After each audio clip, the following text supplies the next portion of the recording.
Hi hello అందరికీ నమస్తే ఆదాబ్. ఎలా ఉన్నారు? బాగున్నారా? బాగుండాలనుకుంటూ నేను ఈరోజు ఎంతో ఫేమస్ అయిన రాజస్థానీలో ఎంతో ఫేమస్ అయిన లసూన్ చట్నీ విత్ రోటీ చేయబోతున్నాను. దానికి కావాల్సిన పదార్థాలు ఫస్ట్ ఇంకా పోపు వేసుకోవాలి. తాలింపు బాండి పెట్టేసుకుని 3 స్పూన్స్ ఆయిల్ వేసుకుని పచ్చిశనగపప్పు, జీలకర్ర, ఆవాలు, కరివేపాకు పోపు పెట్టుకోవాలండి. ఇంగు ఉంటే ఇంగు వేసుకోవచ్చు. నా దగ్గర అవైలబుల్ లేదు, అంత నేను వేయట్లేదు, స్కిప్ చేశాను. ఇంగు వేసుకుంటే ఇంకా టేస్ట్ బాగుంటుంది ఫ్రెండ్స్. తర్వాత ఓవర్నైట్ నానబెట్టి పెట్టుకున్న ఎండుమిర్చి, 50 గ్రామ్స్ వెల్లుల్లి, సాల్ట్, కొంచెం చింతపండు, red chilli powder and turmeric powder. ఓకేనా? ఇవన్నీ మిక్సీ పట్టేసుకుని ఈ చట్నీ పోపులో వేగాలి. చూపిస్తాను వచ్చే. సో ఫ్రెండ్స్ చూసారా, చిన్ని జార్లో ఇవన్నీ వేసుకుని మెత్తగా గ్రైండ్ పెట్టేసుకోవాలి. పక్కేమో పోపు వేగుతుంది, ఎర్రగా వేగాలి. సో ఫ్రెండ్స్, మన లసూన్ చట్నీ అయితే ఈ విధంగా కొంచెం కచ్చా పచ్చగా గ్రైండ్ చేసుకోవాలి.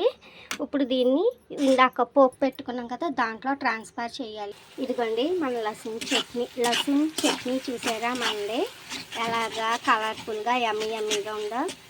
రాజస్థాన్లో ఏ చిన్న అకేషన్ అయినా ఉంది, ఈ లసూన్ చట్నీ విత్ రోటీ ఉండాల్సిందే.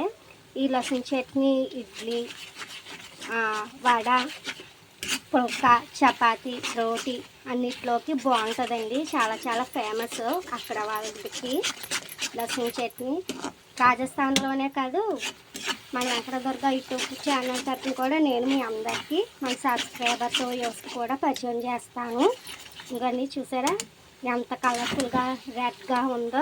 టేస్ట్ మట్టుకి నెక్స్ట్ లెవెల్ ఉంటుంది. ఇంకండి అయిపోయింది. స్టవ్ ఆఫ్ చేసుకుని డిష్ సర్వ్ చేసుకుంటామే. వేడి పుల్కా, నేనైతే పుల్కా చేశాను, చూపిస్తాను. ఇంకా చూసారా, ఈ లసూన్ చట్నీతో పుల్కా నంచుకొని తింటుంటే ఉంటుంది. సమ్మర్ హాలిడేస్లో మనం కాశ్మీర్ వెళ్ళి ఎంజాయ్ చేసినట్టు ఉంటుందండి బాబు. ఏంటి నమ్మరా? మీరే నా వీడియో ఫాలో అయిపోయి చేసేసి తిని చూసి నా కామెంట్ సెక్షన్లో చెప్పండి ఎలాగుందో. ఉంటాను, బాయ్.